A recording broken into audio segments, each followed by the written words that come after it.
Hey everybody. Hey everybody. Welcome to episode 10 of MAME Politics. Hope everybody's doing well on this Tuesday afternoon.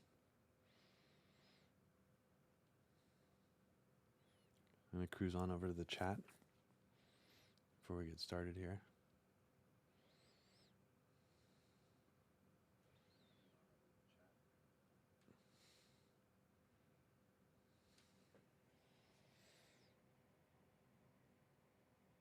Hey, how's it going everybody? Thanks for coming in today.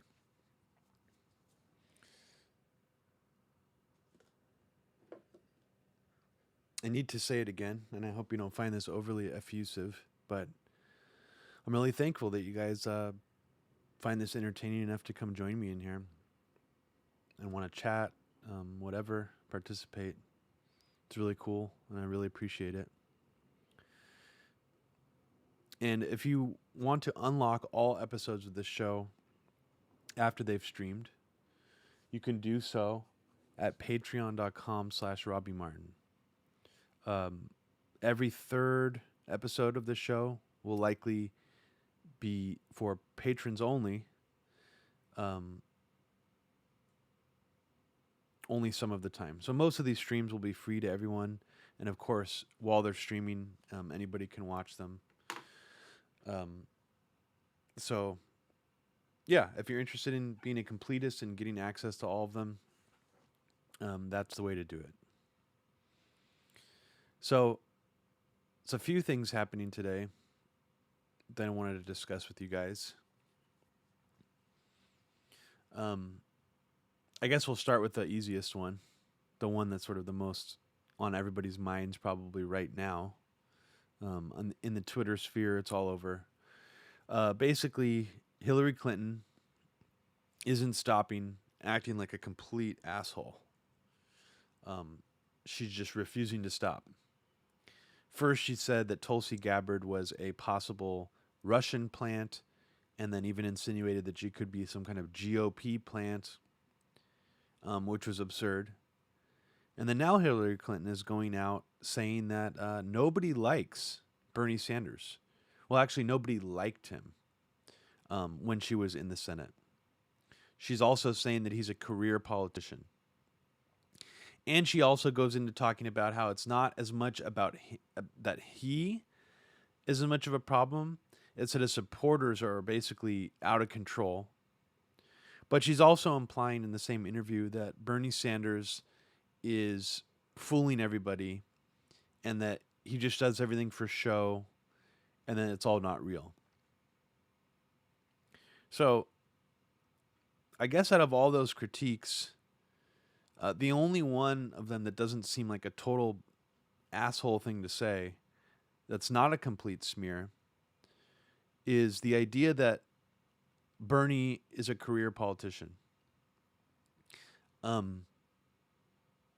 Now, this may be a little bit too harsh of an opinion, but just incidentally, today, I was already looking for clips of Bernie Sanders during the time of the Iraq War, just to get a feel for actually how radical he was back then and how harsh some of the things he had to say about the Bush administration were back then in 2002, 2003. Now, before I read any of this stuff about Hillary Clinton being a total asshole and saying this about Bernie, that nobody liked him and that he's a career politician, just this concept piqued my curiosity. I was already starting to think about it last night.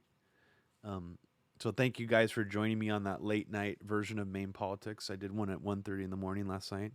Probably won't do that again. I'm probably going to stick to the afternoon.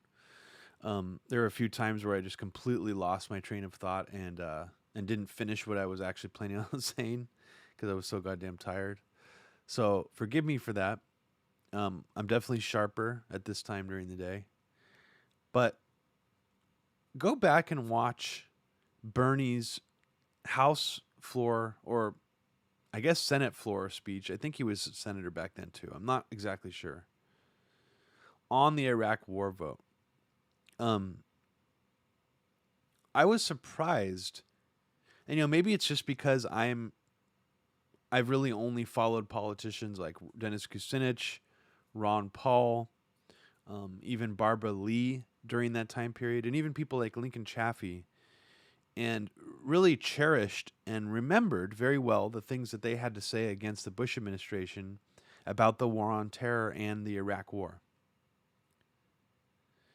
What struck me about Bernie's Iraq War speech is that watching it now, and even remembering those things that Kucinich and Ron Paul said back then, I was struck by how milquetoast his anti-Iraq war speech was. First, he talks about how Saddam Hussein is a horrible dictator who started 2 wars, is aggressive to his neighbors, blah, blah, blah, repeating a lot of the Bush rhetoric.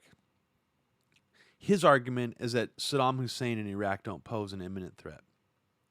And also his other argument is that invading Iraq will cripple our efforts to fight the global war on terror against bin Laden and this new massive threat we were facing. So obviously, you guys know me.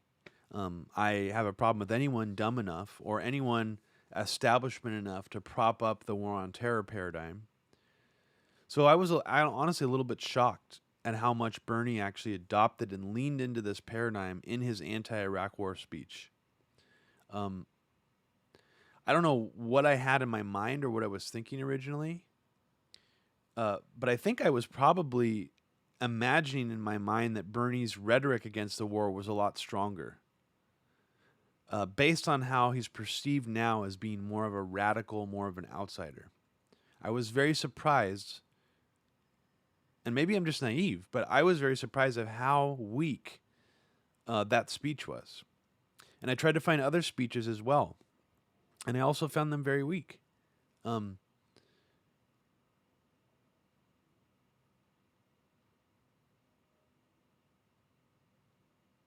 Unbuttered Toast said, Bernie's bottom-up strategy should help with this spotty anti-war stuff. It should, but I think part of the problem is that people are getting a little too loyalist right now in this election. They are getting a little bit too into the candidates that are running, rather than, I usually almost always oppose the lesser of two evils paradigm. I'm usually very strongly opposed to it. But I feel like the lesser of two evils paradigm, in terms of Bernie Sanders versus Trump, is a more appropriate way to look at it, rather than Bernie is going to come in and somehow save the United States, somehow bring forth all these agendas that he's been talking about, like universal health care. And I think people really need to start being prepared, or they should already be doing it now, to push Bernie from the left, especially on foreign policy. I think clearly that's one of his big weaknesses if you are a left anti-imperialist.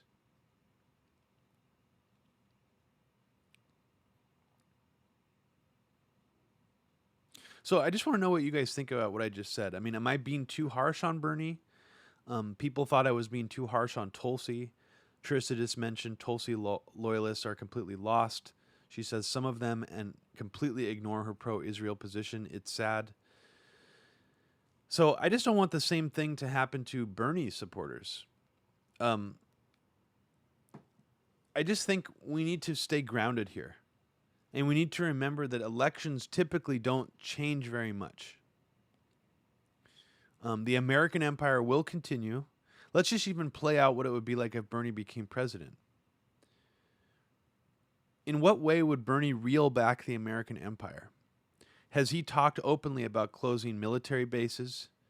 Has he called for a blanket end to the drone campaign, to the war on terror? He said in one of the recent debates, I think it was 2 debates ago, that he thinks we should rethink the war on terror. That's actually something that Tulsi hasn't said, even though it's a rather vague statement. In Tulsi's mind, we need to rethink the war on terror to focus more of our strategic efforts on the quote-unquote enemy, because she actually legitimately believes that Al-Qaeda and ISIS are a legitimate entity to use our military resources against. I obviously am completely opposed to that. Even if you believe in the idea that ISIS and Al-Qaeda are propped up U.S. entities that are partially propped up indirectly or directly by the United States, Saudi Arabia, or these other allies and proxies, it's still not a legitimate reason to want to go in there and bomb them with the U.S. military. In fact, it actually makes it even less legitimate. If they were organic, then that in some way that would actually make it slightly more legitimate. But both are illegitimate, in my opinion.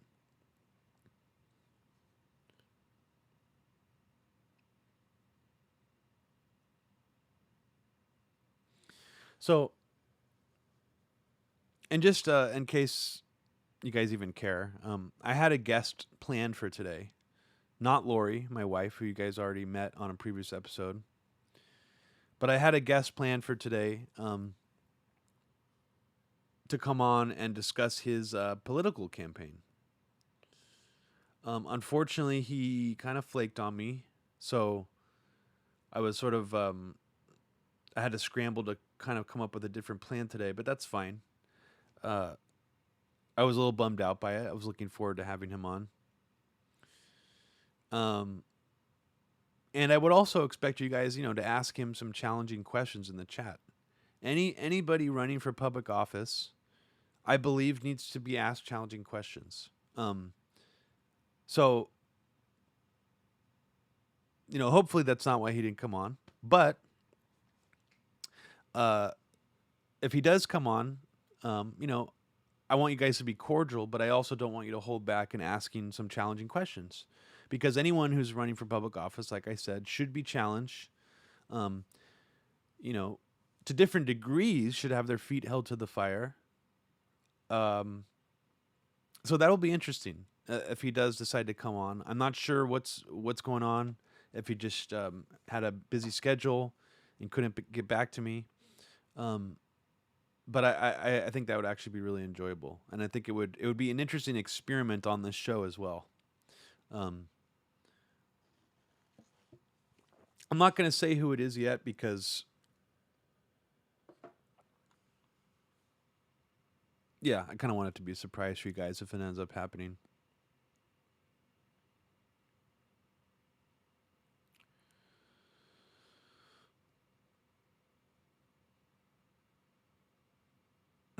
It's not Yang. I can guarantee you it's not Yang. I am not in the Yang gang. In fact, I think it's bizarre to me that Yang is even considered anti-establishment. Some other Twitter users have pointed out, Yang actually subscribed to a race science theory that is sort of espoused by people like Steven Pinker and others. Yang also subscribes to a plan to regulate Silicon Valley in a way that involves regulating the flow of disinformation and foreign actors trying to spread disinformation online. So essentially, Yang subscribes to the Alliance for Securing Democracy Facebook fake news board style of disinformation regulation. I strongly disagree with that. And yes, as someone just pointed out in the chat, Yang's rhetoric on Assange, Russiagate is WTF. It absolutely is. It's absurd. It's laughable. He even said in the very first debate that Russia's kicking our ass. Well, they're not. I mean, if Russia kicks our ass, I believe we let it happen on purpose. I would even make the argument that in the second term of the Obama administration, they needed RT America around for a few years just so that by the time they could accuse Trump's campaign of colluding with Russia, they could point to RT and be like, well, this is a definitive example of a Russian media network trying to manipulate the political dialogue in the United States. And frankly, if you're being honest, you can't argue against that. You can't say that RT America wasn't trying to do that. So I believe there is some element, actually, of the American government letting that happen on purpose. They lee-hop that shit. I know that sounds weird, but I could elaborate on that more if you'd like me to.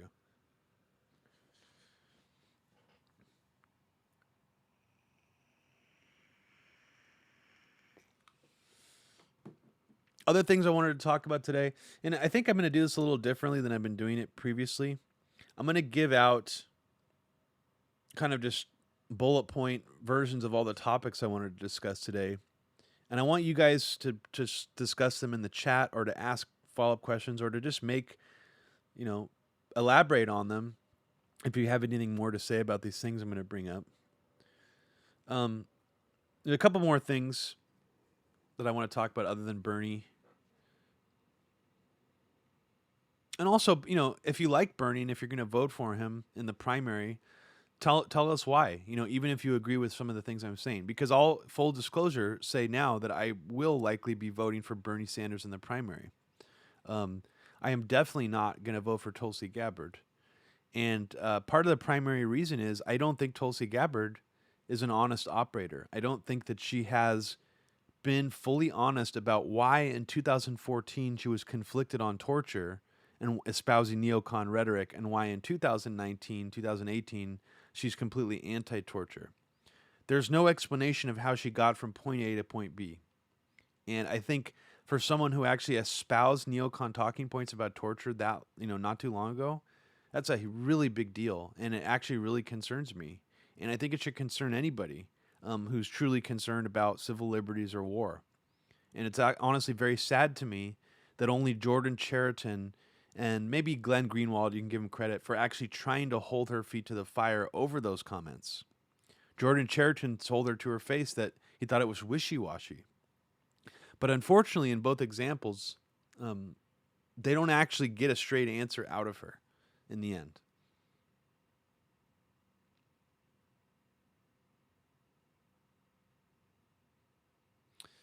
Barry Weiss on Joe Rogan was insane. I mean, I can't believe that she was on Joe Rogan again. It was horrifying, actually. Horrifying. Hold on one second.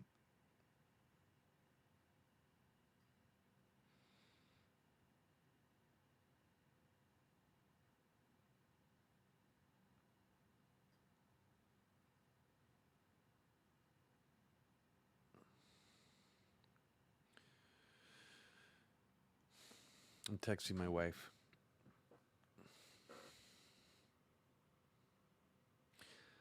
My wife, Lori, that you guys met on the Saturday stream if you were here for that.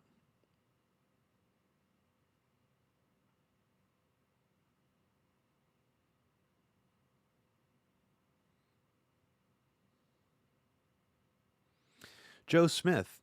Well, okay, so Joe Smith asks, so Tulsi has been anti-torture for 6 years now. What's your problem? Why does it matter how she changed her mind?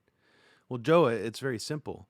My problem is that 6 years ago, most generic Democrats were already fully anti-torture after the CIA torture report came out, actually even before that.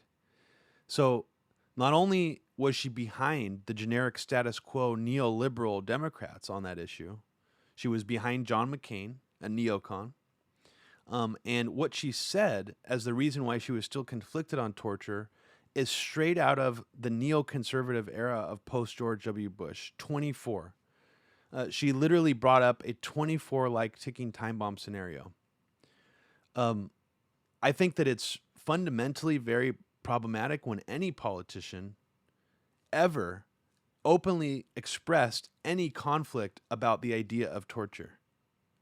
So for me personally, any politician, left or right, doesn't matter what their positions are on any other things, if they did not have a significantly convincing explanation or a thorough explanation of how they got from being conflicted on torture to being anti-torture, I don't really trust them at all. That's a big deal breaker for me. Now, even if she did that, I would still have to hear out her argument. I would even still have a hard time being convinced that anyone only 6 years ago who was conflicted on torture would have a logical and reasonable explanation for being anti-torture now.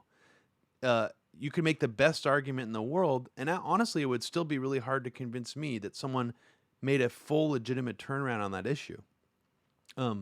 So, yeah, I mean, yeah, I'm sorry if you think that that's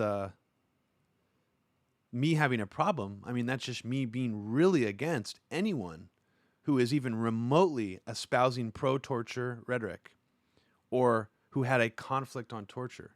That is a deal breaker for me. If Bernie Sanders ever said anything like that, That would be an absolute deal breaker for me as well. I would probably step out of the primary completely and not vote in it, to be completely honest.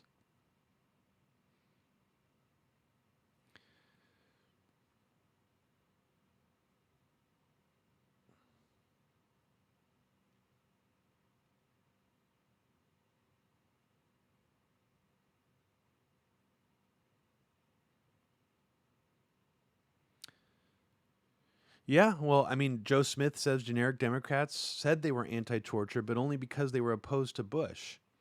Well, sure. I mean, they might have had disingenuous reasons, but they still openly were further ahead than Tulsi was on torture. Um, and actually, some of them probably did have moral reasons for opposing torture. They couldn't have all been just anti torture because of Bush. And technically speaking, Obama, on paper, and I don't know if I trust this at all, but Obama did end the CIA's torture program.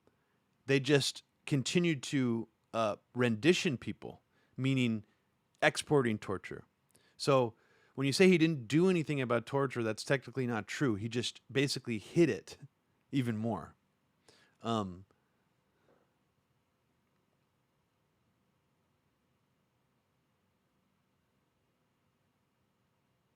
so Furious Psyop just said, Tulsi tweeted, I like Bernie an hour ago.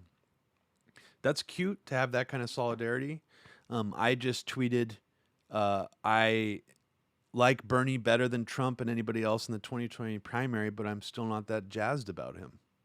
And that's how I'm going to remain to be. I don't think anything's really going to change my mind on that at this point.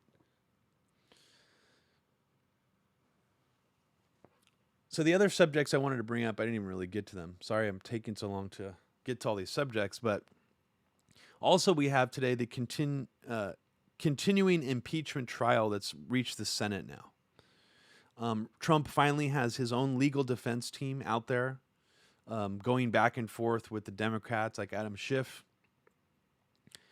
And it appears right now that the president's legal defense team and even Republicans' defense is slightly new or different from what it was during the House part of the trial. From what I could deduce from today's hearings, I watched about an hour of them. And I kind of skipped around past. I rewound the stream about an hour or 2 hours before, and then kind of skipped around when I watched an hour worth of them, just to get a few snippets here and there. And it seems that most of the arguments the Republicans are putting out during impeachment right now are either, why did the Democrats take 33 days to bring the articles to the Senate if it was such a pressing and urgent matter for national security? Why did it take them 33 days? I mean, sure, I could see that being a sort of an effective argument to weaken their case. And their other rhetoric seems to be along the lines of, we can't allow the Democrats to relitigate this trial in the Senate, meaning that if you need new evidence, that means that your evidence during the House trial must not have been very strong. So the Republicans are basically trying to create this framework now where if the Democrats are trying to gather new evidence and unmask documents or get access to documents now, that's kind of cheating because that means that they didn't have strong enough evidence in the first place during the House trial. So those are basically, from what I can see, those are two of the main arguments that Republicans are making.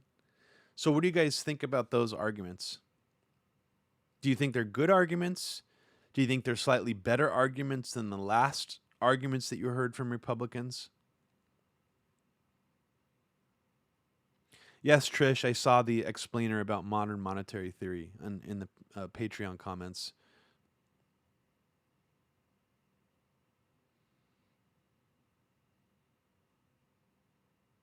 Obnob says a recent leak that Trump is extending travel ban to 7 more countries: Nigeria, Sudan, Belarus, Myanmar, Tanzania, Kyrgyzstan, and Eritrea. Or Tasmania. Tanzania? Is that I don't recognize that. Do you mean Tasmania?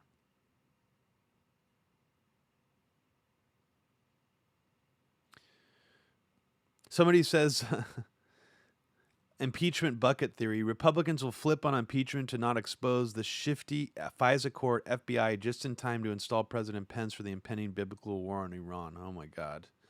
That's too dark, man. You're going dark on me. Tanzania, south of Kenya. Got it. Okay. Yes. I get Tasmania and Tanzania mixed up. I think Trish's actually from Tasmania.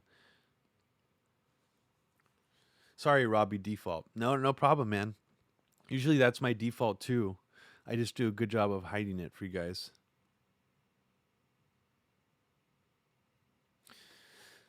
Other subjects I wanted to bring up, besides impeachment and Bernie's radical credentials, is this announcement today that Glenn Greenwald, Intercept journalist, former Salon journalist, has been charged with some form of cyber crimes in Brazil for the Intercept leaking embarrassing text messages about Bolsonaro. So what do you guys think about that? I'm obviously assuming that you don't think Glenn Greenwald should be prosecuted or charged for this, and that what he did is sort of along similar lines as to what WikiLeaks did.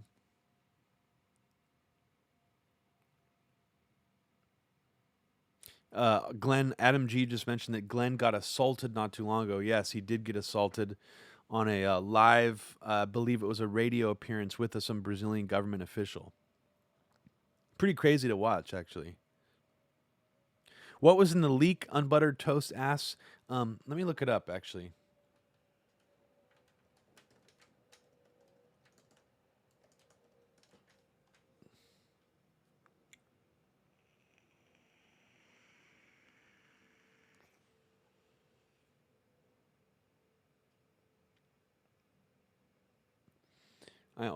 This is always screws with me. Someone needs to give me some advice on how to do this. Basically, what do you do? Incognito mode doesn't work anymore when you're trying to view articles on websites that have a paywall, like the New York Times. It used to work for me when I would go to it. Doesn't work anymore. So I'm wondering if I'm just not smart enough to know how to get through the paywall, or if it's truly difficult to do that nowadays. Seemed like last year it was still fairly easy to do.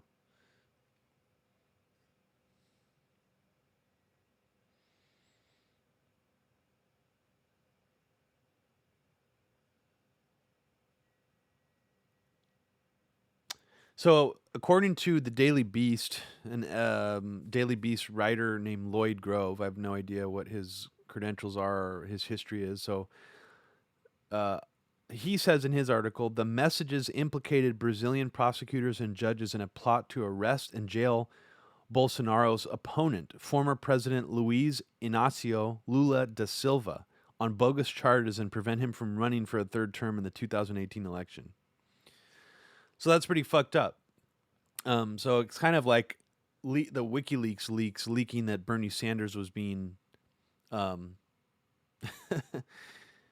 being unfairly marginalized, but it's actually worse than that, because in these Brazilian text leaks, they were talking about arresting a potential candidate.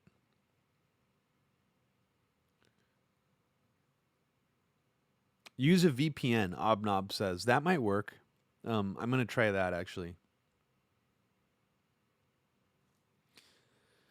That's another interesting thing. You know, as much as I want to have solidarity for Greenwald during this time period, it does have to be raised that there is a strange shift that Greenwald is really focused on Brazil right now. And one of the users from the chat said, Greenwald plus Omidyar Investment Group went in heavy with Brazil's biggest private education corporation. That's interesting, for sure.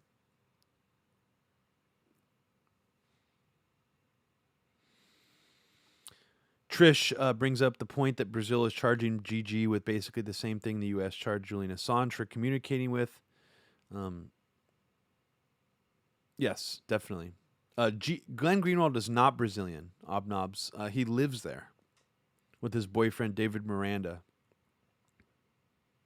I think he's lived there most of the time he's been doing journalism here in this country. in the United States. And after the Snowden leaks, he stayed in Brazil and didn't come back to the U.S. for like over a year and a half because he was afraid that once he crossed the border, they would arrest him. And nothing happened. He did not get arrested. What's his original Brazilian connection? Obnob's asked. I actually don't know. That's interesting. I don't know. So those are all the subjects for today. I'm going to start playing Rygar for you guys. Rygar is a Tecmo developed game for arcade. Hey John, how's it going? It's a one-hit kills kind of game. And for people who haven't seen this game before, you might be more familiar with the Nintendo version of it. And aside from the graphics of this game, I would argue that the Nintendo version is actually better. The Nintendo version is better because it's actually more of an action RPG game, where you can actually power up yourself.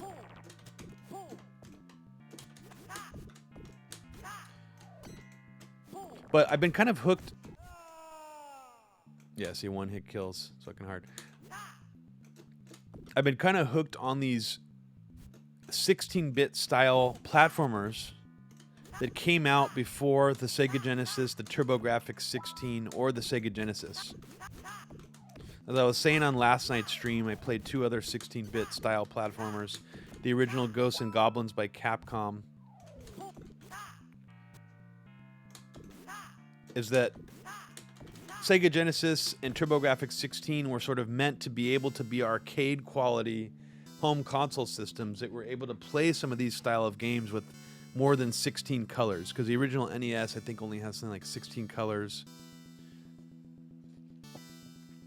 There's something very aesthetically pleasing about this era of side scrollers.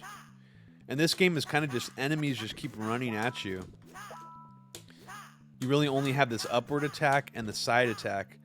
There's kind of a Mario Brothers mechanic also where you can stun enemies jumping on them. Fuck. That is fucked up, dude. I think I gotta use the up attack on that statue guy.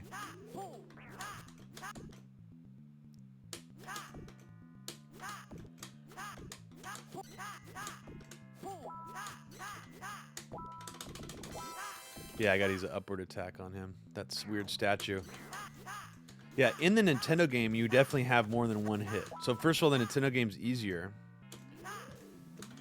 But not really by that much.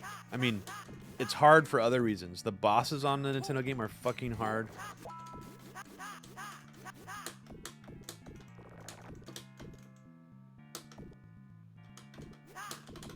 Oh, fucking hell.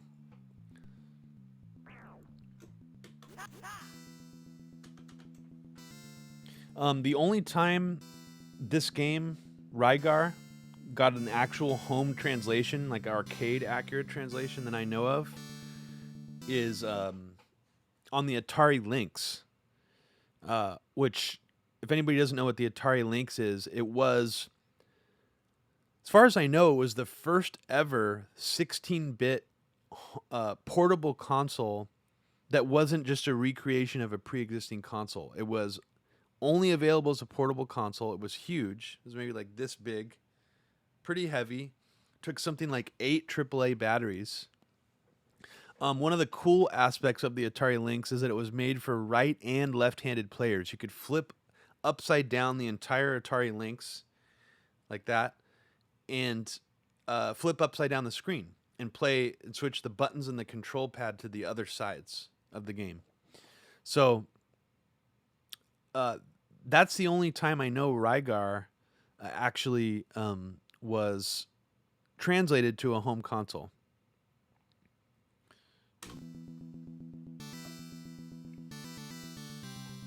But what's cool is the Nintendo game uses similar sprites to this, but it's kind of a totally different game. I mean, I dig that when a lot of the Nintendo console releases were actually like different games.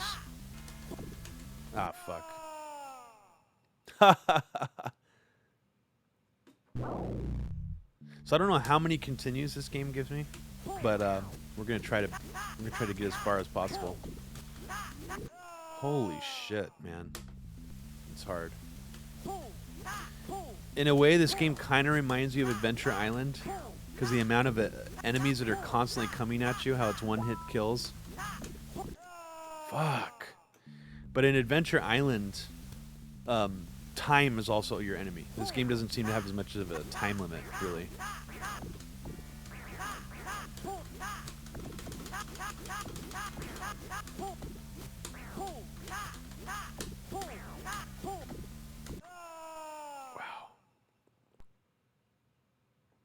Wow.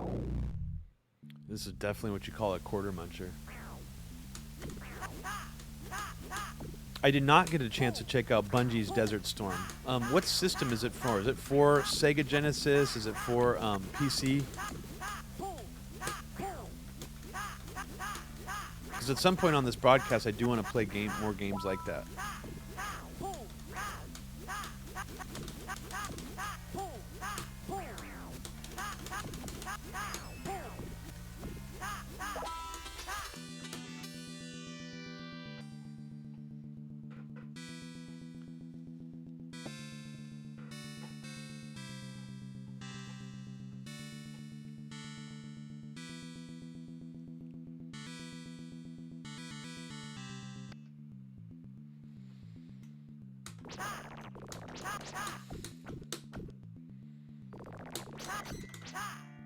So I'm gonna go back to the chat when I'm gonna take a break in here in a second. Oh fuck!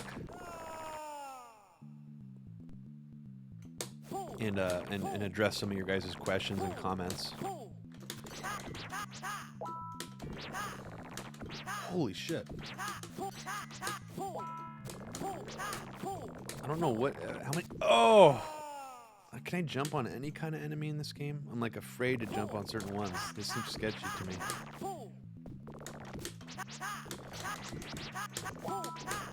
I don't even know what. I think that gives me more time. I'm getting all these power-ups, but they're doing nothing for my actual weapon or anything.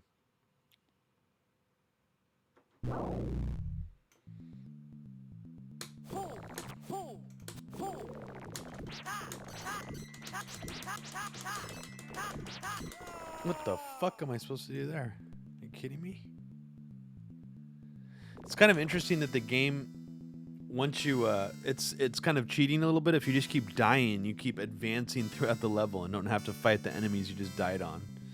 That's something you don't typically see in arcade games.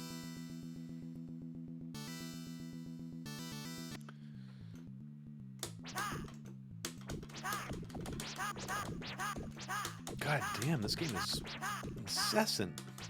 I mean, for a one-hit kills game, it's definitely harder than Contra. I mean, you just have to keep paying attention so much more. Holy shit.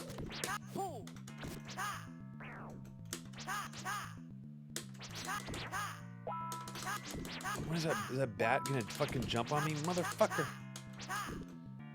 What the fuck? Dude. Oh, wow. Wait a second here.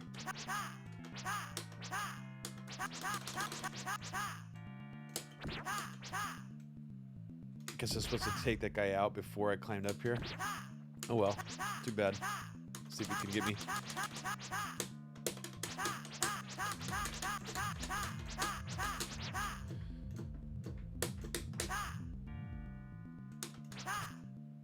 I have no idea how to take out that motherfucker. You were not able to put links in the chat. Whoever just tried to put a link for Operation Desert Storm in here, send it to a link directly to me, or once this stream goes online, this episode will not be locked. So once this episode is online as a video, please post a link to that in the YouTube comments. So I don't know. I mean, just in terms of this game, what do you guys think? Have you played this before? Do you have a fascination like I do of these 16-bit style platformers that came out before the Sega Genesis, before the TurboGrafx 16? Are there any other ones you can think of that are sort of in a 16-bit style that are similar to Rygar? because there's one more game I wanted to play for you guys today. Um, I wanted to play a game called Rastan. And Rastan or Rastan, I don't know exactly how you pronounce it, is another 16-bit style platformer that came out before the Sega Genesis. And it's kind of similar to ActRaiser or Castlevania. It has similarities to ActRaiser, Castlevania, Rygar.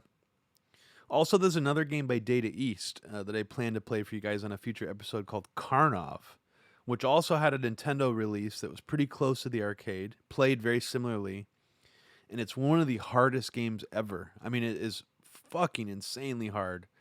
So that's going to be a fun one to play for you guys and just keep dying constantly. I'm going to take a little break here and just scroll up to the chat and see what I missed.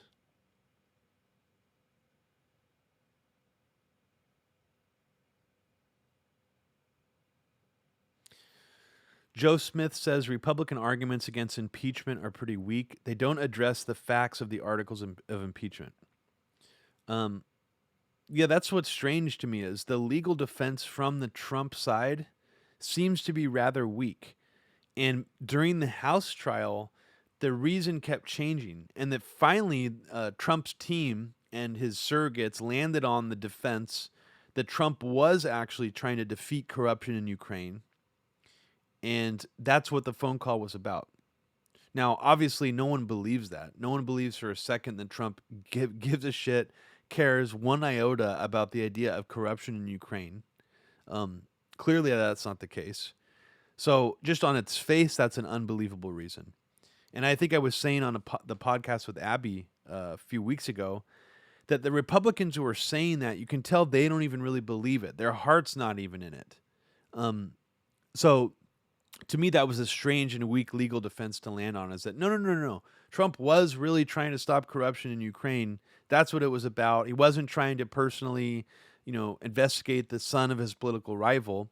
But at the same time, the Republicans were also trying to make the argument that investigating Joe Biden's son was part of rooting out corruption in Ukraine. So they wanted to have the best of both worlds. They couldn't outright deny that Trump was trying to do that, since Trump went on TV and continued to say that he was trying to do that. So that to me is a strange thing. I'm very curious what kind of legal defense and performance Alan Dershowitz and Ken Starr are going to do, if they're even going to get on the Senate floor and talk. Ken Starr was already on Sean Hannity criticizing Trump for interfering with the legal process. Not witness intimidation directly, but essentially saying that it looks really bad that Trump is attacking one of the witnesses while she's testifying on Twitter. So it's interesting that Trump would have hired him because, first of all, he disagreed with Trump on TV not too long ago. And it's also interesting that he would hire Dershowitz, the guy who got Epstein his sweetheart plea deal and was also accused of raping kids with Epstein. Very, very odd. So I got to bring it back to the idea of, why is it that Trump has surrounded himself with two people who are involved with Epstein, Ken Starr, Alan Dershowitz, and why is Trump involved with Rudy Giuliani, who had clear foreknowledge that the World Trade Center buildings were going to collapse? Rudy Giuliani is the only person on record, and let this sink in. This is not an exaggeration. This is not a conspiracy theory. Rudy Giuliani, the former mayor of New York City, is the only person on record saying that he was given word that the World Trade Centers were going to collapse and that he safely escaped with his life. What does that mean?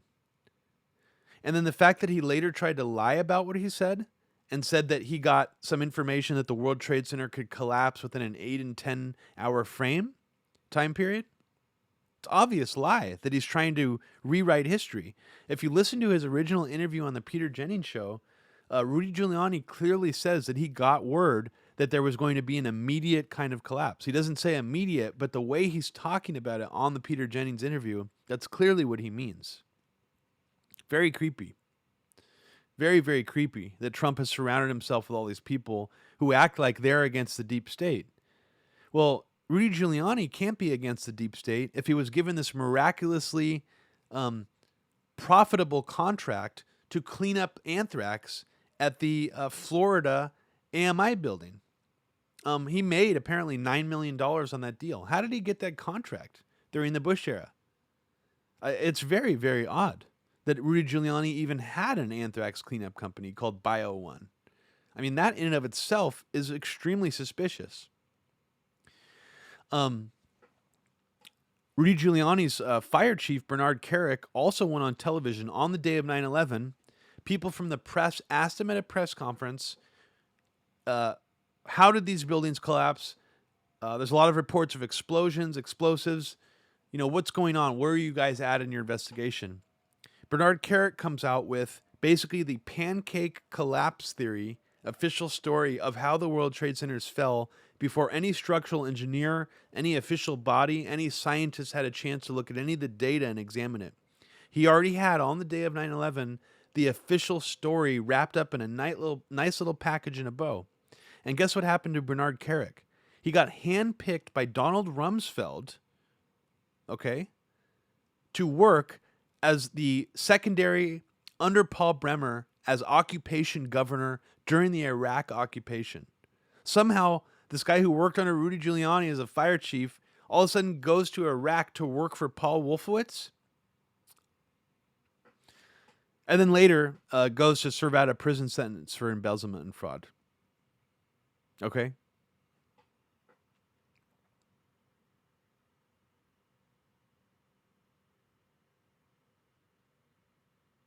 John Gold asked, whatever happened to Dig Dug or Asteroids or Miss Pac-Man? Well, I don't know, John. Is those games you want me to play? Put in a request, and perhaps we'll play them on a future episode. I think out of those three, Dig Dug is probably the more appealing one to me. Asteroids and Miss Pac-Man, not that they're bad games, just I think most people have already seen them. So I'm trying to expose people to some games that they haven't seen before, or more obscure games.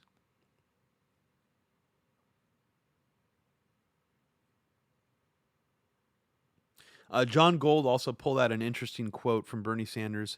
Well, it was more of a memory from the time that they were trying to get another 9/11 investigation started by passing around a ballot, trying to get signatures in Vermont. And Bernie Sanders actually came out with a statement saying that he did not support the measure and that he agreed with the 9/11 Commission report.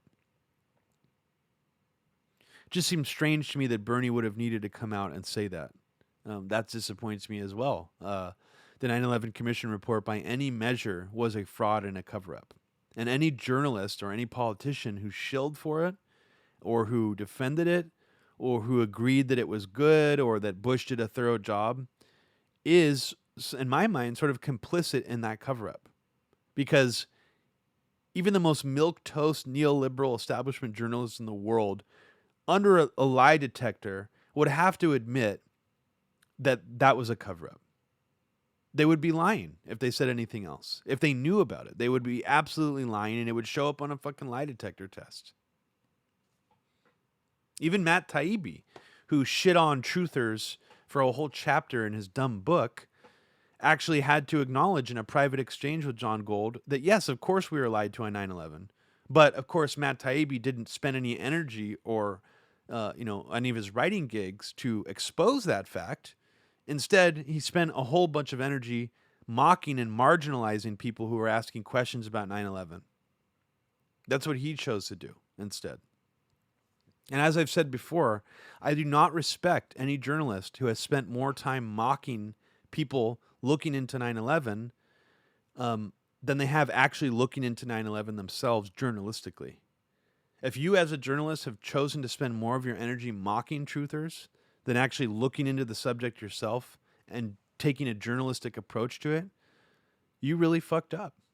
You did a huge disservice to everybody in this country.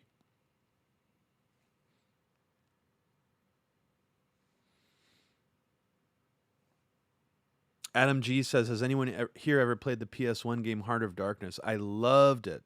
Yes, Adam G, that game was fantastic. One of the very coolest side scrollers for the PS1. I think it's kind of in the same vein as Abe's Odyssey. I believe Heart of Darkness was made by the same people behind Delphine Software's Another World, also known as Out of This World in the United States, which is another excellent side scroller with beautiful graphics. The company also is responsible for the game Flashback for the Sega Genesis, which is also another incredible side scroller. That one is more in the vein of sort of a Prince of Persia, Another World hybrid. So I'm just going back into the chat in case you're wondering why I'm going back so far here.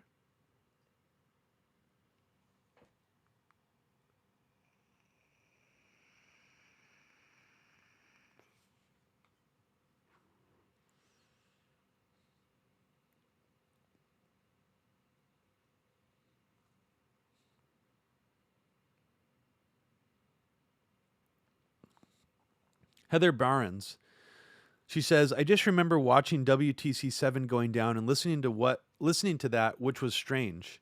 The whole day I still remember like yesterday. Heather, did you actually see on the day of 9/11 the Tower 7 go down? Because I actually didn't see it go down on the day of 9/11, but I remember hearing about it. And I remember still wondering in the following days after 9/11, why aren't they talking about that third building that fell? Not in my mind remembering which building number it was, but just remembering that a third building had fallen that day and being confused about why the news wasn't talking about it in subsequent days.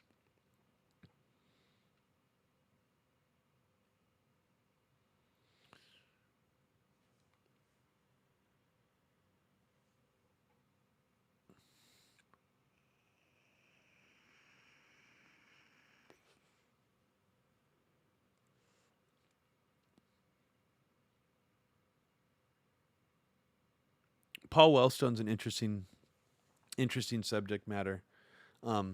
Mike Rupert, I think, was the one who's probably done the most to publicize that.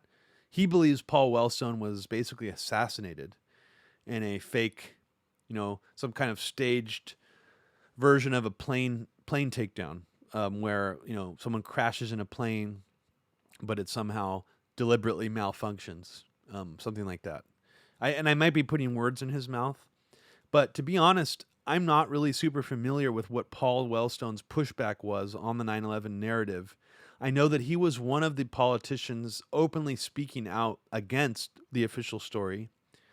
There were other politicians as well speaking out against the official story in various ways that we may forget. John Gold has done a wonderful job uploading some of these clips to YouTube, and they include Hillary Clinton actually questioning aspects of the 9/11 official story, asking why John Ashcroft was flying on private planes leading up to the attacks, why he stopped flying commercially.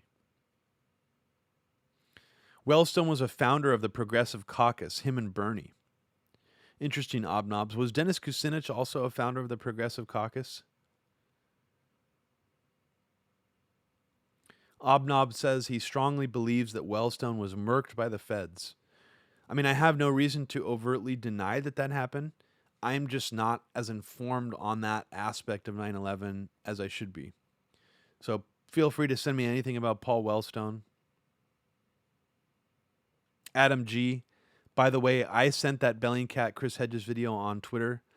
Yeah, that was strange. That Chris Hedges gave an Emmy. What was it exactly? He gave an Emmy. Not an Emmy. It was some kind of other award that Chris Hedges was presenting to someone from Bellingcat, or some Bellingcat made documentary, and that was weird.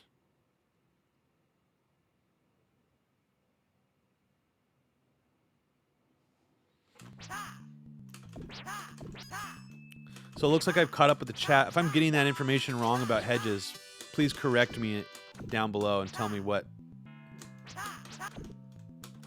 he actually did. Fuck.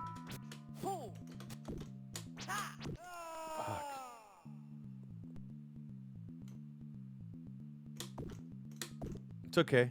I forgive you. I'm pretty stoned sometimes while watching things. I don't remember all the details.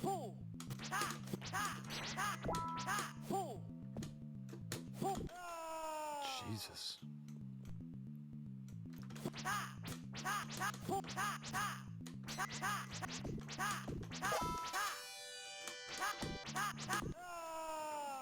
This is hard as shit.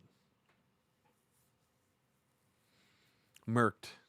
It's a good word.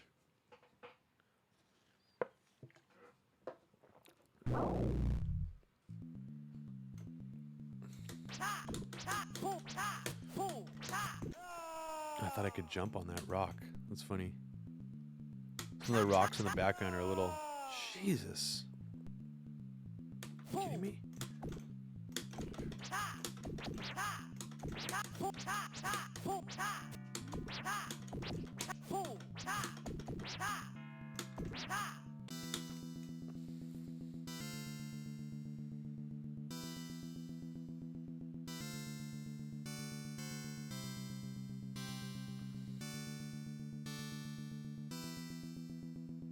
Heather Barnes, I have been suspicious of hedges lately with the Assange group. Tell me more about that. What do you mean? Because I was actually asked recently to participate in an Assange, one of those Unity for J rallies. Or at least I thought it was that at first. But apparently it wasn't. It was some other Julian Assange solidarity thing that I was invited to. And the only reason I didn't participate in it is, and I'm sure you guys already know this, is because a lot of the people who have been involved in those Unity for J rallies before have been fascist adjacent people, like Cassandra Fairbanks and Jack Sobiak. So, yeah, I mean, I think that's a problem, and I don't know how much of that infiltration is still taking place into that movement. So, unfortunately for Julian, the solidarity for him, I think, has been slightly toxified by including those kinds of people. Most leftists I know who are anti-imperialists wouldn't want to associate with those people because they either consider them fascist right-wingers or they're too close to palling around with the actual President of the United States. And the President of the United States wants to prosecute Julian Assange and throw him in jail forever.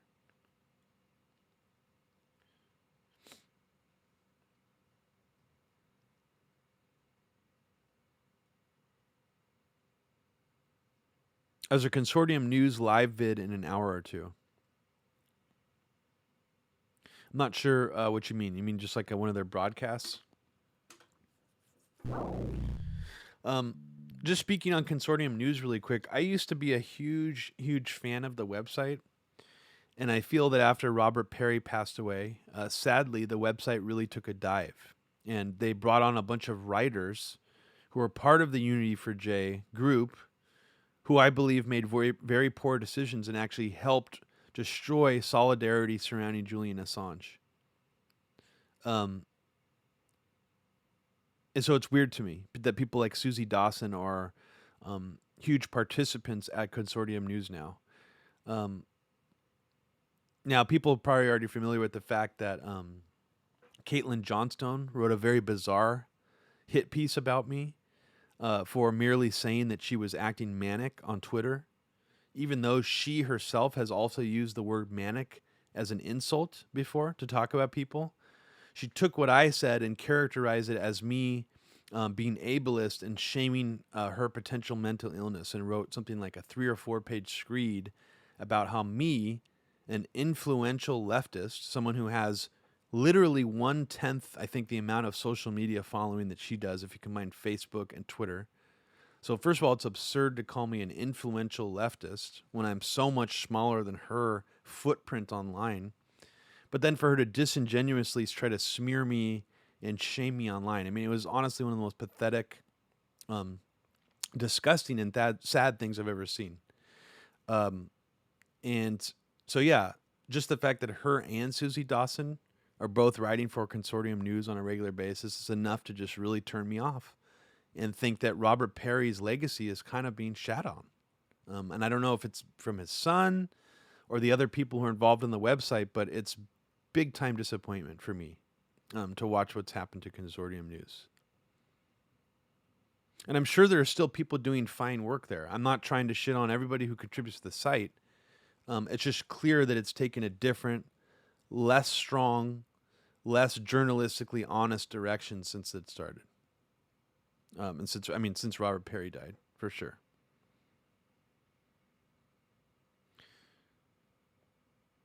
Oz whistles. You'll ask them about what? What are you going to ask them about?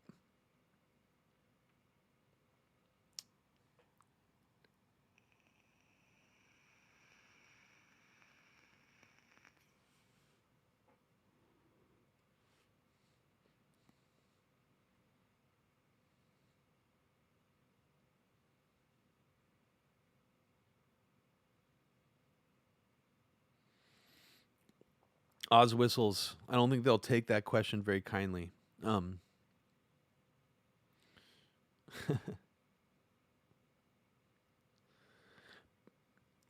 you get a chance to, can you speak to Peter Frederick's piece in the Caravan? Re Tulsi Gabbard. Did his work have an effect on your perception of Tulsi? Well, I can say that it didn't because I'm not familiar with that piece. So, and to be honest, there haven't been any pieces that I've read that have changed my opinion on Tulsi either way. Most of my opinions on Tulsi come from things that she's said directly on television or in her own political statements that she's put out. That's how I'm judging her record and her rhetoric. It's not from anybody's own spin or perception of her.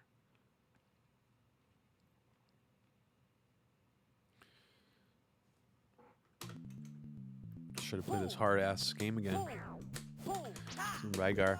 Jesus Christ.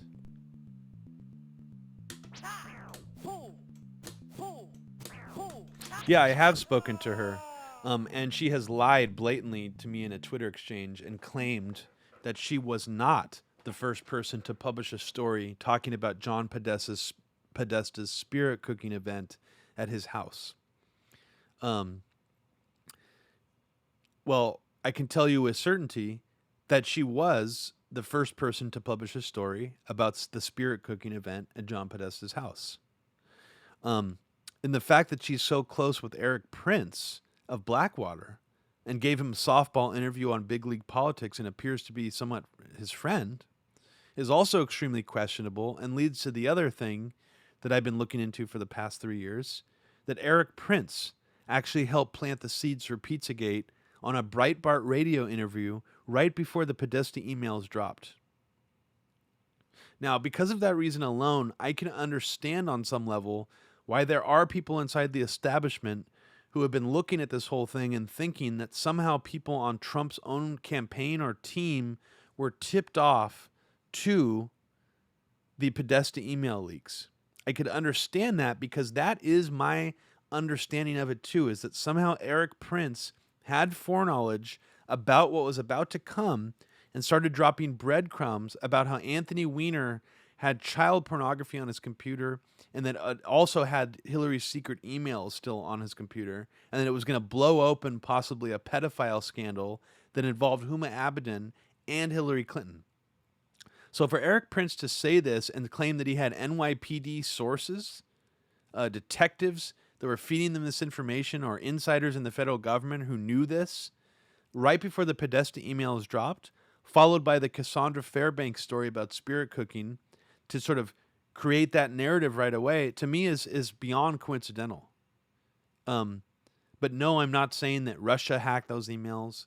I'm not saying that WikiLeaks colluded with the Trump campaign. But it is strange that Eric Prince seemed to be able to set up that October surprise right before the emails dropped. I mean, I find that kind of fascinating.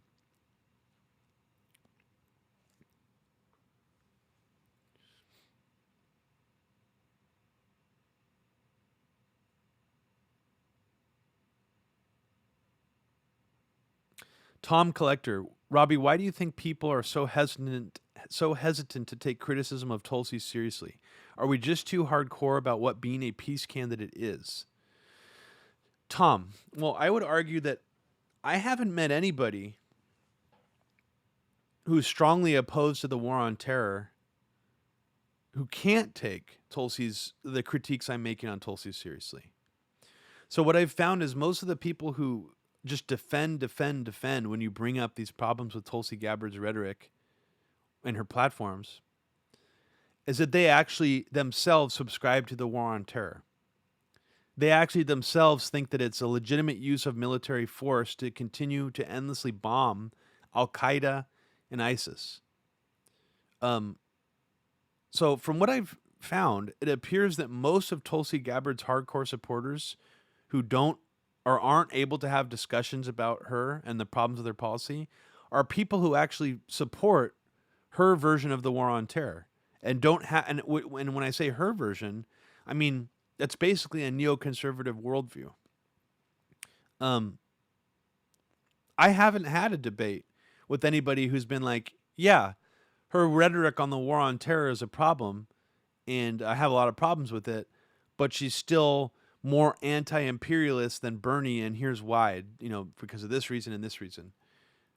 Most people are just very full-throated defensive of her.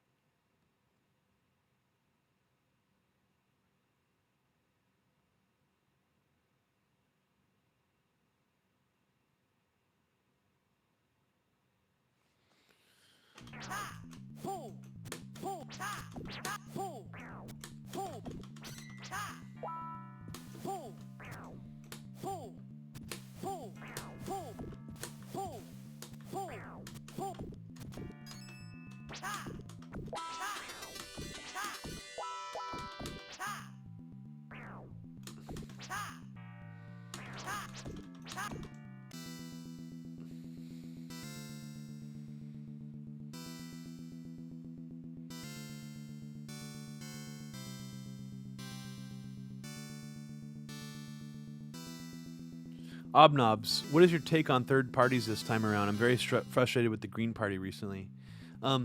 Yeah, tell us about some of your frustrations, because I've been frustrated with not only the Green Party but also the Libertarian Party's options for the past several elections. I don't hate Jill Stein. I don't even really dislike her. I just am not that excited by her candidacy.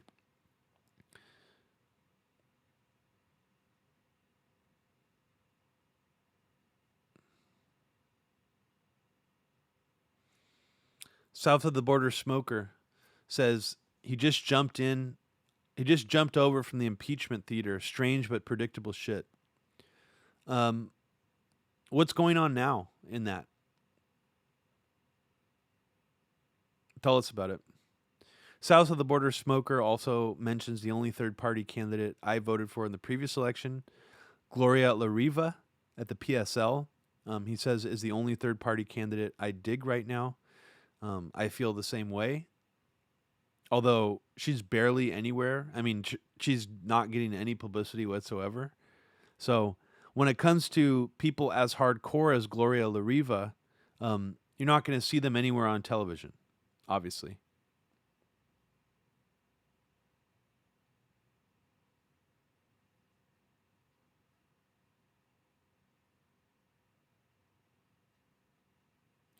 Also, wasn't it strange? Didn't CNN do a town hall? I want to say in 2016, or I feel like they did one in the last 3 or 4 years where they actually did a town hall of third-party candidates. And that was a really strange thing. Because previous to that, only RT, and C-SPAN would air debates between third-party candidates or town halls or whatever you want to call them.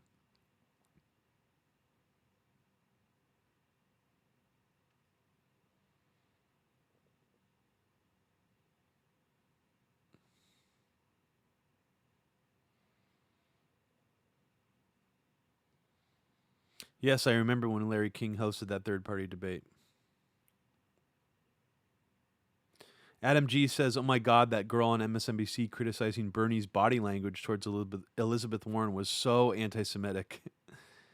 Yes, I mean it was odd to hone in that much on Bernie's body language. And I'm not sure. Maybe I didn't actually see the segment, So tell me what you mean by anti-Semitic. I'm assuming it's because Bernie's hand gestures and his mannerisms are sort of more on the Jewish end of, his personality. He's got sort of that vibe to him. So is that sort of why you're honing in on that? Oh, the shrugged shoulders. Okay, yeah.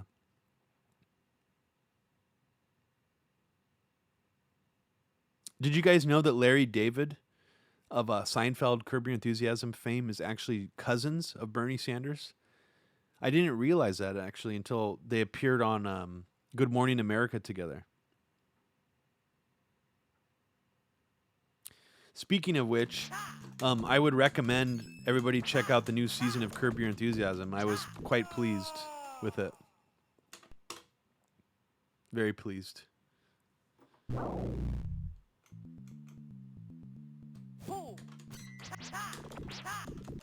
Jesus Christ, are you kidding me?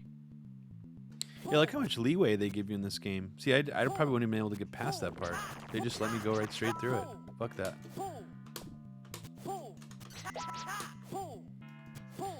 What I kind of like the aspect of this game where if you stop for a second, you get bombarded by enemies. So it's almost like if you can just sort of run past everything, you're good. Fuck.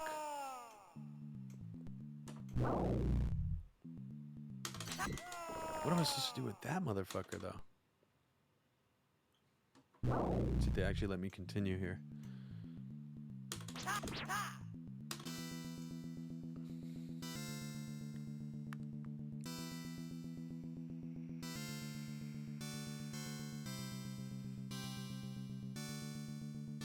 This game is very hard. Way harder than the Nintendo version. I mean, if you guys have noticed how many times I've continued so far, I would have spent at least probably like $4 by now playing this game.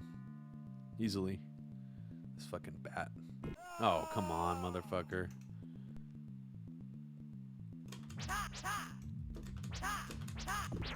I like that bend. That graphic when you bend the rope is cool. It kind of reminds me of like a... Oh, you son of a bitch. Oh, fuck. Damn.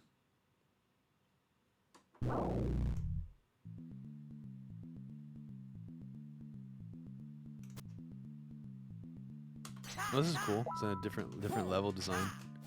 I dig it.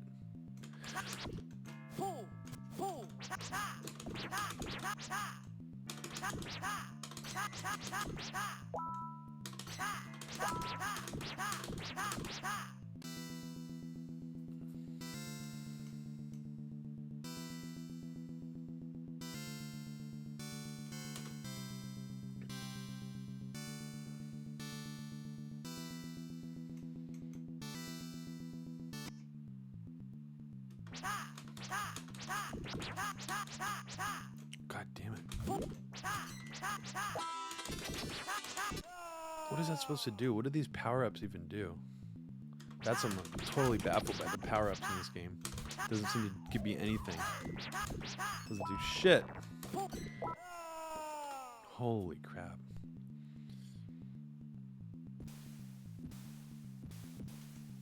What? Is that a joke?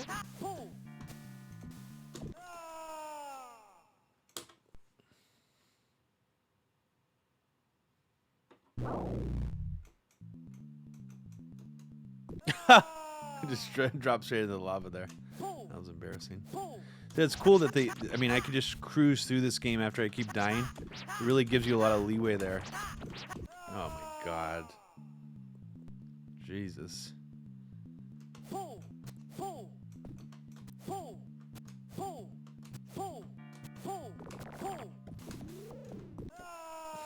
shit.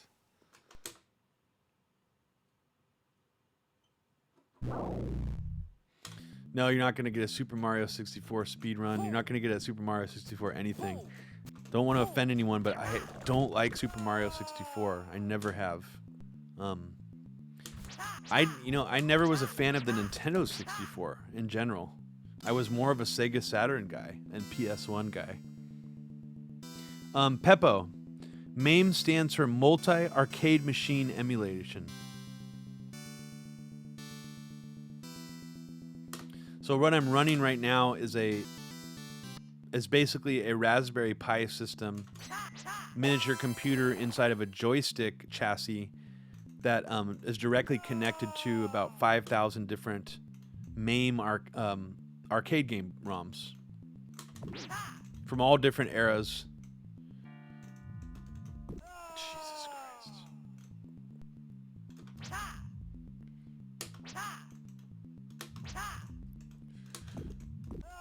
Jesus. Yes, I played Wipeout. Mario Kart. I mean, I like Mario Kart on the SNES. I think Mario Kart on the original SNES is great. I don't like any of the other Mario Karts too much, though. For me, when it comes to Nintendo 64 games, I really liked the Star Fox Nintendo 64 game. Probably more memorable to me than any of the other official Nintendo titles. I remember really digging a game called Mischief Makers for the N64 when it came out.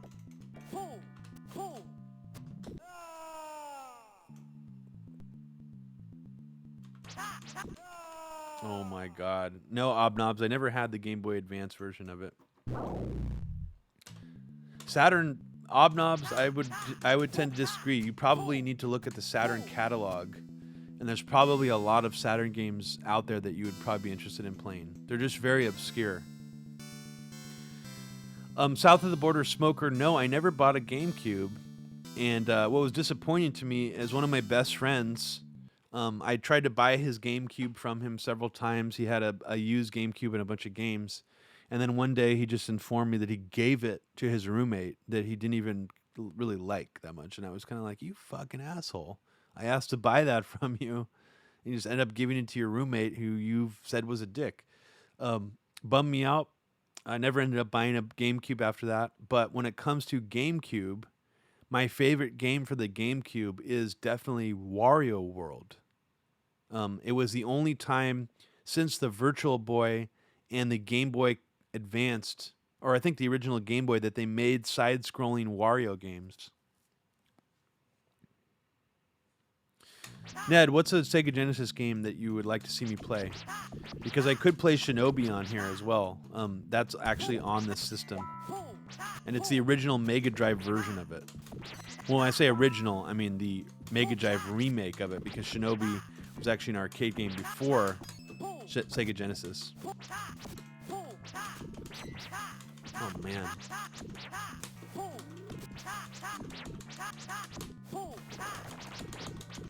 Oh, fucking shit. I feel like the Atari Lynx version of this game must be way harder, because I can't imagine they give you unlimited credits like this. I mean, this is kind of unprecedented. Fuck, look at that shit. Oh, come on. What the fuck? Look at this. Holy shit. This is brutal, man. This is brutal. Okay. I'm done with that one. Splatterhouse 2. Yes, Splatterhouse 2, I think, was also for the arcade, if I'm not mistaken. I did promise I'm going to play another game for you guys today. I'm not going to break that promise.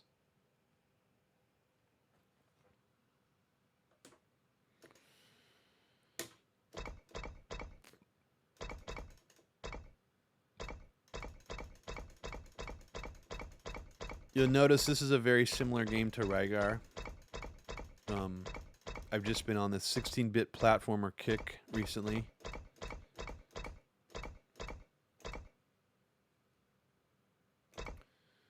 Let's see. Rastan. Okay. It's got to be past this. Hopefully no porno games accidentally pop up here or I'm screwed. Don't tell on me if they do. I'll appreciate that. If you don't report me to the YouTube police. There it is. All right.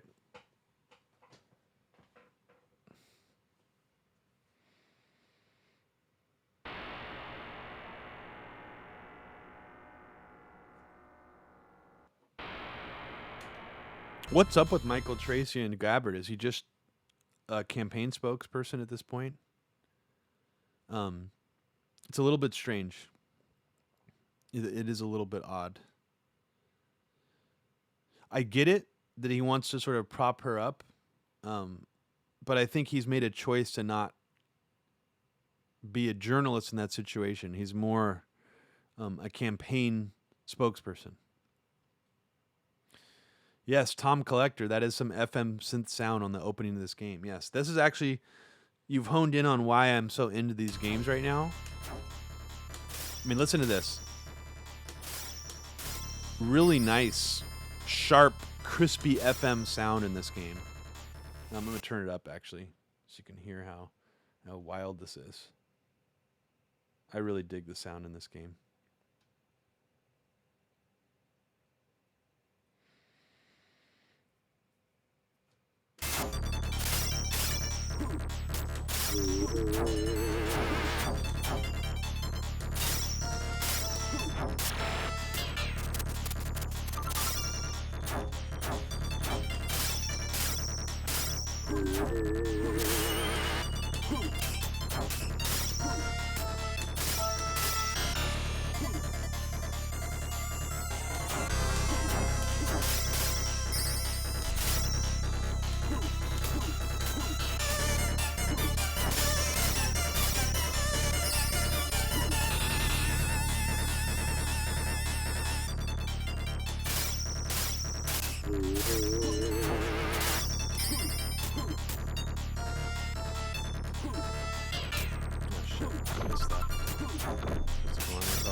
Little weather change in the background. Looks like sunset.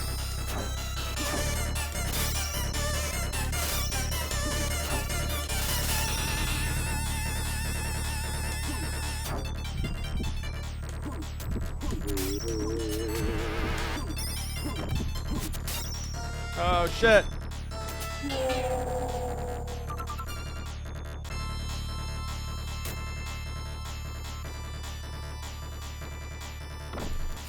Why do you want me to watch her series Combating Wahhabism?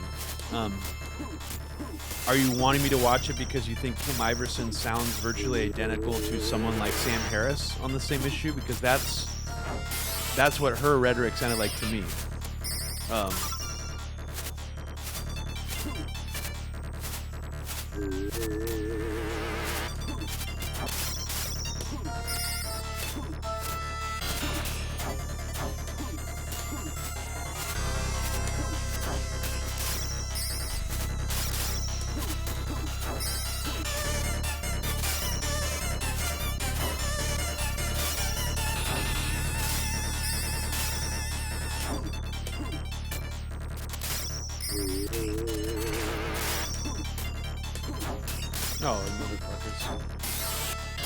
Oh, come on. What? How come that guy never shot any projectiles before?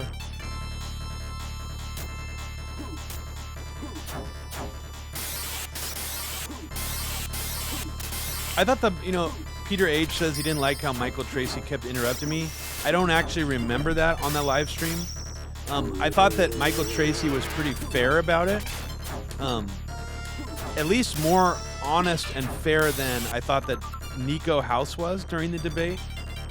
One of the things that I thought was very dishonest and surprising that Nico House did a couple times during my debate was that he actually said that he has had private conversations with Tulsi Gabbard off the record where she actually does agree with the things that I'm saying. So it's okay, it's cool, because he knows that Tulsi Gabbard actually believes those things, so they're cleared up for him.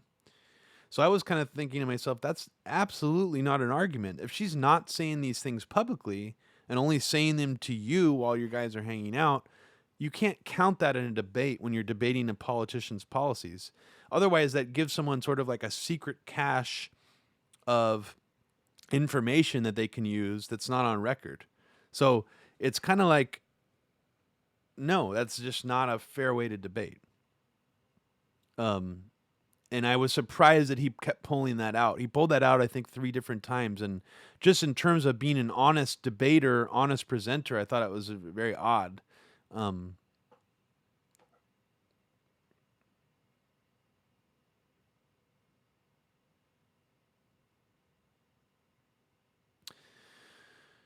Someone says, the way you were speaking to Wahhabism and how it is vilified, I think would be a good thought experiment to see how that is being deployed on the left. Yeah, I mean, I think that we've actually regressed in the direction of letting these Sam Harris concern troll type people get us into a paradigm where we're actually basically virtually identical to espousing a lot of their talking points about radical Islam. Because Wahhabism right now has become code for, in my opinion, stealth neocon operators to basically say radical Islam, as if radical Islam is some kind of threat to the world. Well, I'll tell you that it's not. And even if you agree that it is some kind of threat to the world, it's a drop in the bucket compared to the American empire.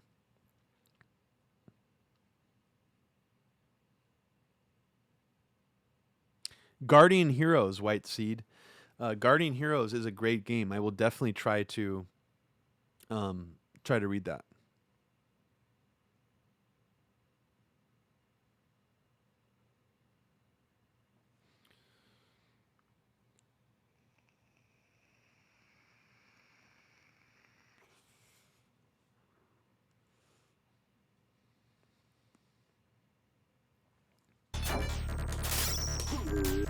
Probably going to stay on for about another 15 minutes for you guys. So if you have any more questions for me before I go, feel free to ask them now, and I'll try to get to all of them before I'm done.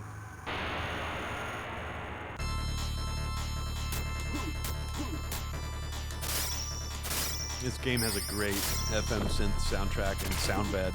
I mean, for those of you who are not familiar with what I'm talking about when I'm nerding out on the music and sound here, FM synthesis is a type of synthesis developed by a guy named John Chowning out of Stanford University.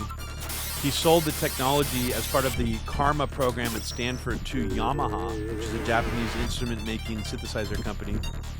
And what Yamaha did is they were very smart. They created chips, very small chips, that they produced in mass that they could then sell off to video game developers and video game companies. And for a very long time in video games, mostly throughout the mid to late 80s and even mid 90s, most video games had synthesized frequency modulation, FM synth, sound and music in their games. Very little actual samples, real sounds were in games from that time period. And the Sega Genesis continued that tradition by also using a very similar Yamaha chip to the chips that were used in the arcade. It's not the exact same chip. It's a slightly worse quality version, I believe. But listen to those farts. I mean, one of the coolest things about this really raw FM synth style is how it sounds like really flatulent, squelchy, liquidy. I mean, listen to that. It's so weird.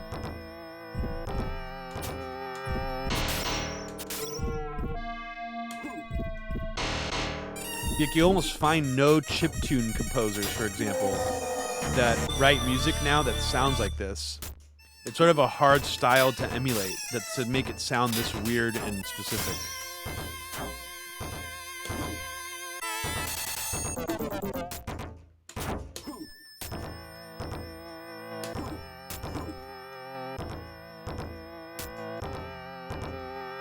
Yeah, Kim Iverson's rise on YouTube is very, very suspicious to me. And, you know, it's possible she might have just hired a PR agency or a company or some kind of social media PR agency to help her boost her stats. I mean, people often can do that. She did have sort of a career as, I believe, a local news presenter previous to that. But yeah, I don't understand why all these people who espouse right-wing neocon talking points are trying to pose as progressives and leftists. I think it's extremely, extremely suspect. Tom Collector, any opinions on the best FM synth emulator for DAWs? I would say probably one of the most comprehensive FM synth emulators. Well, I'll take this back. It's not an emulator because it's just a digital. Because FM synthesizers are digital. They are software. So even on the hardware, they were software. There is a good plugin called Dext that's available for Mac and PC that lets you load DX7 patches on it. I would recommend that one. I believe it's freeware, possibly. There's also a program by the company Plogue. They have a whole chiptune line of synths and plugins. One of them is a Mega Drive synthesizer plugin that sort of emulates the Sega Genesis stuff. Emu Sings. Yeah, I've talked to Whitney about that weird incident where her interview with Useful Idiots did not air. And she doesn't really know what happened, but it didn't air. And Useful Idiots was basically attacked by a group of regime change shills for bringing on Abby, Jimmy Dore, and Whitney. And in the attack piece, they mentioned some fake reason why Whitney's interview didn't air, as if they had some kind of inside knowledge from the people who work on the show, which I thought was strange. Whitney said that's not true. It doesn't make any sense. She doesn't know what happened, as far as I know. But yeah, that was a bummer that they decided not to air the interview.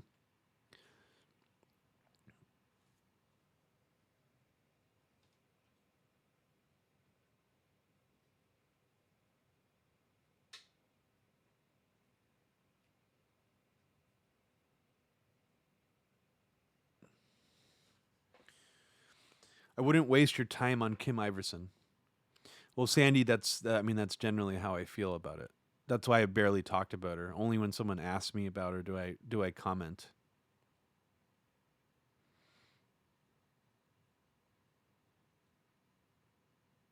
But what I found troublesome is that she was actually officially opening a talk between Tulsi Gabbard and Dennis Kucinich. It was sponsored as an official campaign event that Kim Iverson was part of.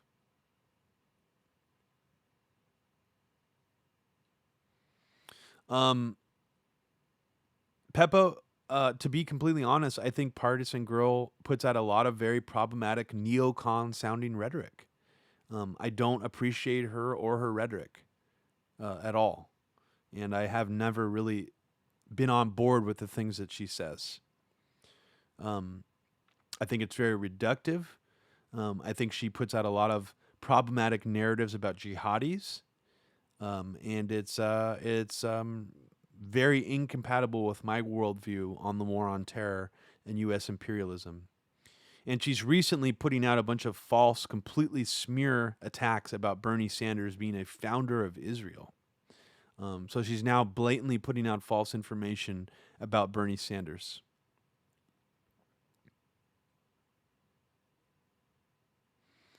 South of the Border Smoker asks, I think you're asking, is Kim Kagan still with the war think tank?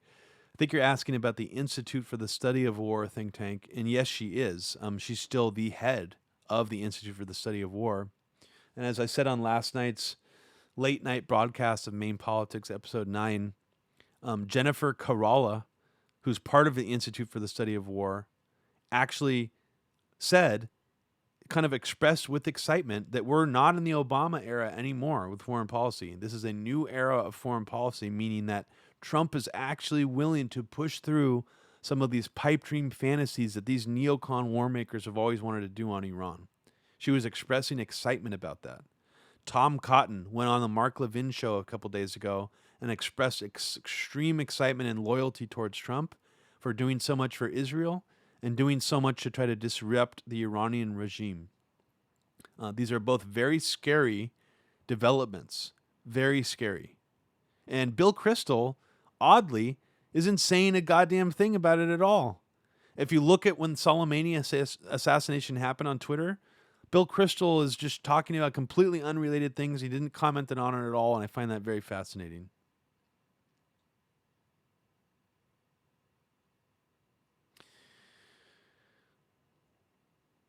Good to see you, Trish.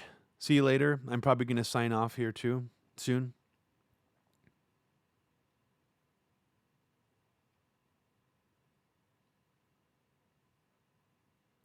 Tom Collector, tell us about what this new emulator is for the YM2612 FM chip. I think I know which one you're talking about. That's a Sega Genesis synth.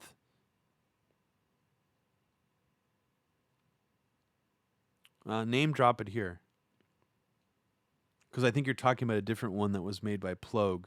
There is a old emulator plugin called VPOM, made by a Japanese programmer that emulates the YM2612 FM chip and also lets you use patches ripped from Sega Genesis ROMs. However, the patch ripping loading aspect of it does not work last time I checked in the OS X version. It only works in the Windows version of the program.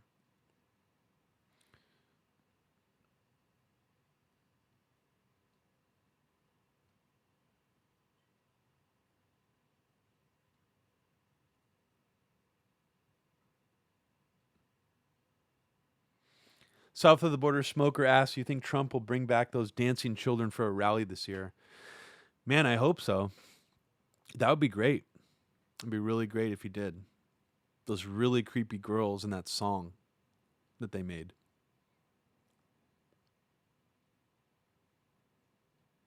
And also, how weird is that too? That's just so like Epstein-ish. You know what I mean? Like, I get it that, you know, Trump's followers and QAnon have been trying to troll and gaslight everybody into thinking only Democrats are pedos. But man, that's just kind of pedo-y. I don't know. Something about that, it just creeps me out.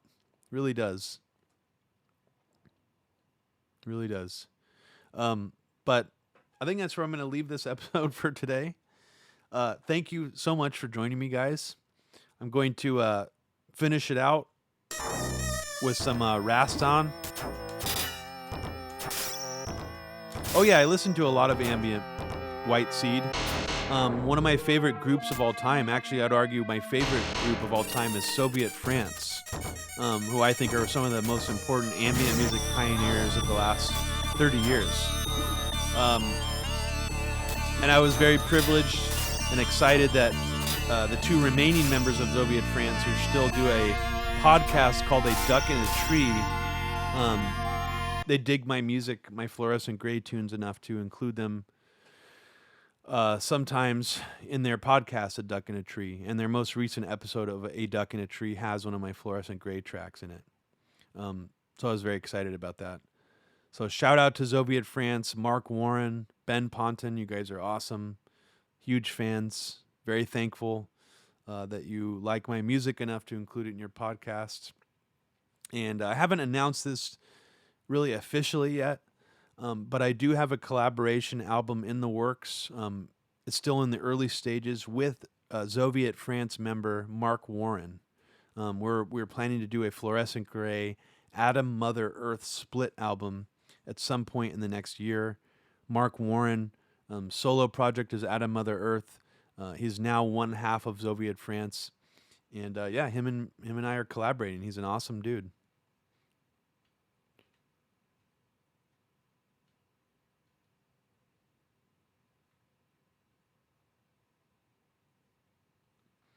Peppo, are you in the Middle East? I want to ask you this because Peppo says, this is why I am conflicted, because I'm wishing to remove fundamentalist religion people from these countries, but I don't want to be neocon in approach and rhetoric. I just want to understand what you mean, because why is it your right, or why do you have a problem with fundamentally religious people from these countries? I mean, they're fundamentally religious people all over the planet. What right do you have to remove them from these countries? And in what level of fundamentalist religion do you find acceptable, and what don't you find acceptable? Because I think, you know, there's this sort of this more blanket statement that people, you know, these Wahhabists, these Salafists need to be removed, you know, need to be eliminated because they're so violent or so dangerous. But as you probably know, Peppo, from living in the Middle East, a lot of fundamentalist Muslim people who are very, very devout Muslims, and maybe even some have extreme beliefs, they don't practice violence themselves. Well, Peppo, I mean, at least you're consistent. Peppo says, I don't find any fundamentalist theology acceptable because it's leading to so much abuse. I do agree that fundamentalist theology in general is a problem. But I also believe that singling out Muslims in the Middle East and countries that we are actively trying to colonize is also a problem. So I feel like there's a way to sort of have an in-between belief there and to navigate that. Because I respect your right to want things to be more secularized, to want things to be less fundamentalist. I can understand that. But trying to eliminate fundamentalism through any form of violence, I think will only create more fundamentalism, if that's what your goal is to sort of lessen.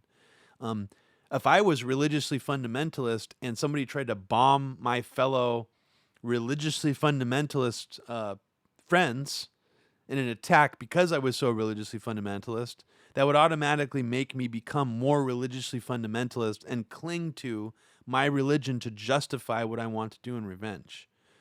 So I think that also has to be examined.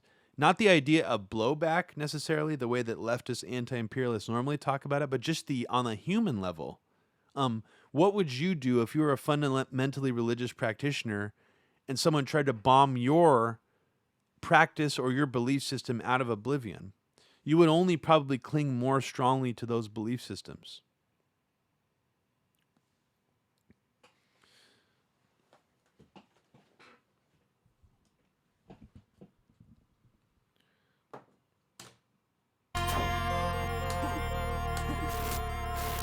That's a cool fire effect there. I like that. How do you fucking get these? Whoa, what? Oh, are you kidding me, dude? You see that? Oh, what the fuck? This game is... Alright, guys. Thank you so much for joining me today on this episode of MAME Politics. I'm kind of gotten past the point of being able to properly focus and discuss heavy politics with you guys. But I so much appreciate you being here with me again today. This has really been fun. And yeah, I never thought that you guys would dig this idea. So I'm really happy that it's something you guys are enjoying. And I'm going to continue doing these for as long as I can until I get sick of the idea. So thank you so much. If you would like to support me, you would like to see all the unlocked episodes of MAME Politics that have been posted so far, you can, of course, watch any of them for free as I'm streaming them if you catch the streams. But if you want to check out all the unlocked episodes, you can do so at patreon.com/Robbie Martin. You can also check out the podcast I do with my sister Abby Martin, Media Roots Radio. You can check that out on SoundCloud, iTunes, all these other podcast services. You can follow me on Twitter at Fluorescent Grey. And you could also donate to our podcast, Media Roots Radio, at patreon.com/Media Roots Radio. Thank you so much, everybody. Have a wonderful day.